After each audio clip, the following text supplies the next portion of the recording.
On the News Channel 5 network, this is OpenLine.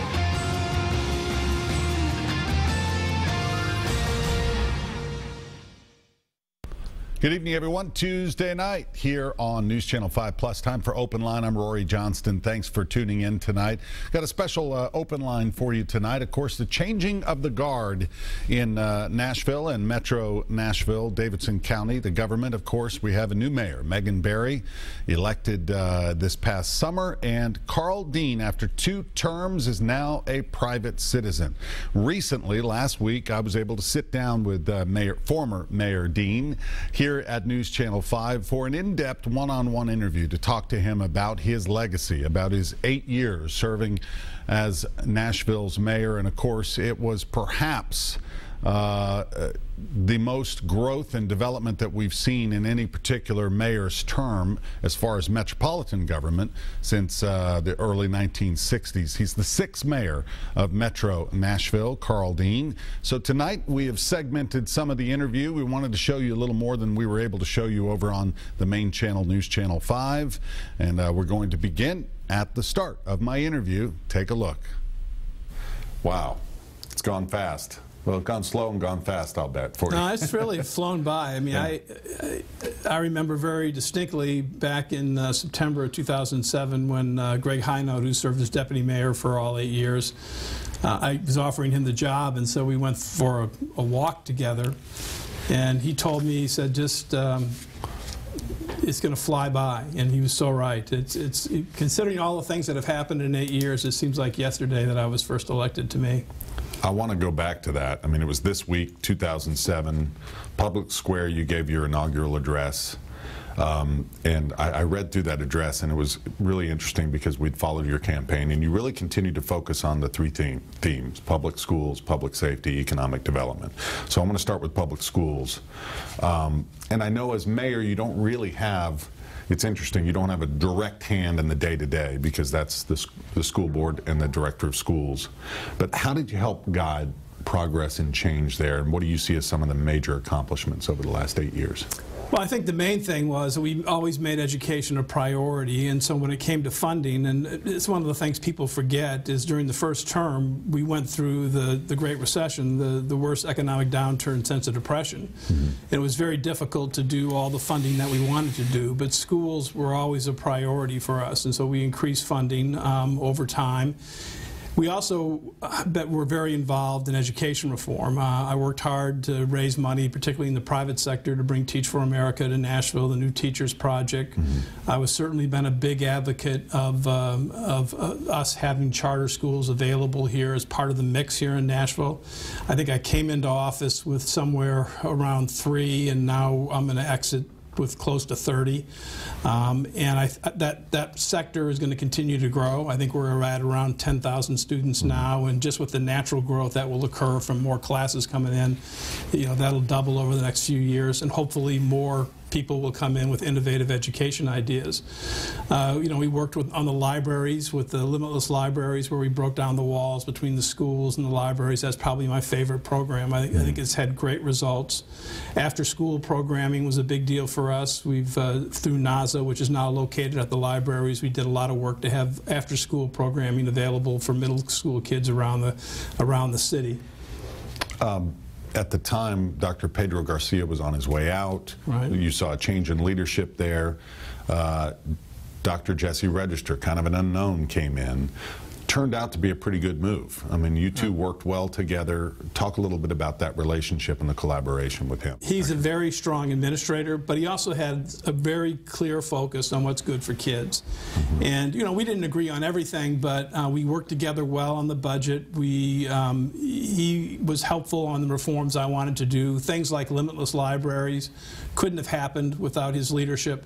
So having him as a director of schools really was helpful. And substantial progress has been made. I mean, graduation rates are certainly up from when I came into office. The dropout rate is down.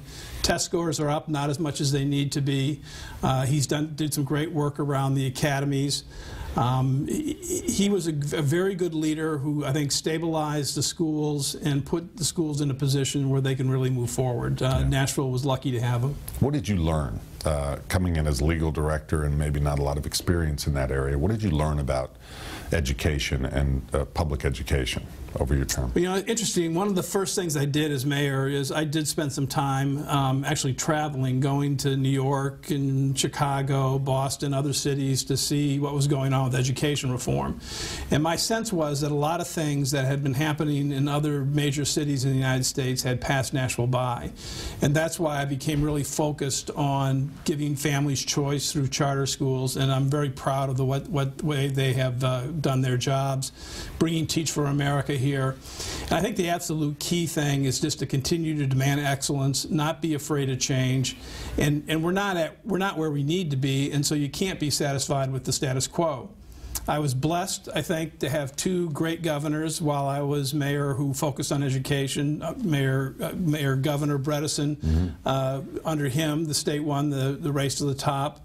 I think Bill Haslam has done an extraordinary job in terms of pushing education reform. He has been put together, I think, a model education department.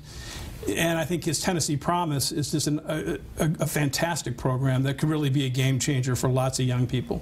Yeah, I mean, that's getting national recognition. Right, it's an excellent program. You also saw a change in leadership with public safety with Ronald Surpass leaving, Steve Anderson coming in.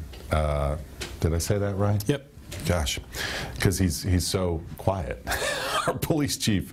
And you did focus on public safety and increased funding for police. Why was that such a priority for you?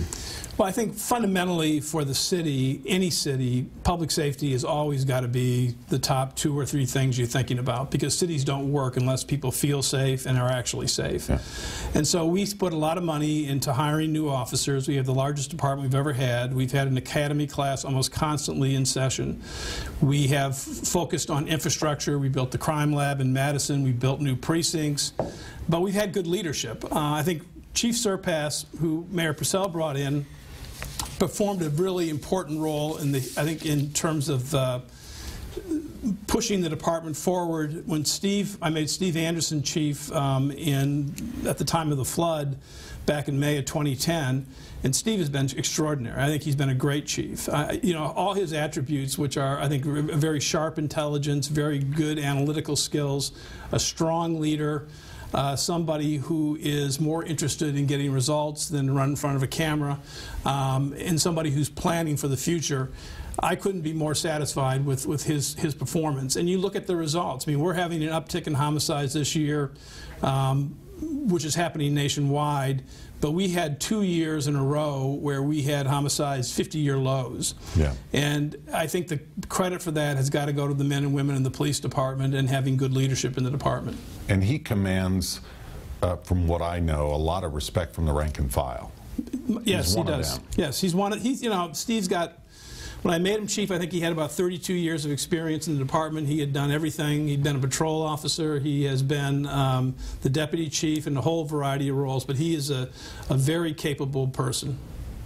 You also, in that inaugural address, talked about economic development. And this is what you said. You said, we can't rest on past success. We can't rest until we make sure that all of our citizens share in the prosperity that economic development creates.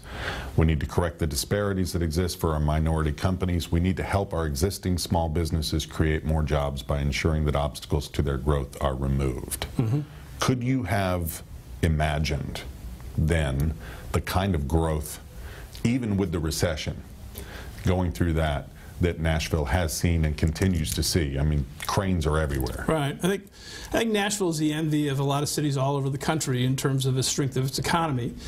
I don't think I imagine it at the intense level it is right now, but I certainly felt the investments we were making in infrastructure and in the convention center and just a belief in the city were going to pay off. Nashville's blessed with a diverse economy. Healthcare is a fantastic sector, huge. Hospitality is incredible. I mean, we set tourism records every month, it seems.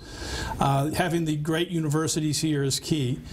But because of the recession, I've always been pro-business. I've always taken the position that if you want to have good schools, if you want to have good public safety, and you want to have parks and sidewalks and greenways, you've got to expand the tax base. You've got to create opportunities for people, and you've got to expand the tax base.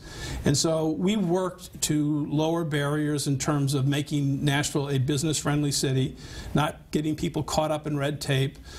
We've worked hard to make sure that, particularly on the bigger projects, that there was significant small business, minority, and women-owned business participation. Convention Center was somewhere over 20%. Omni came in over 30%. Most of the projects have been in that area.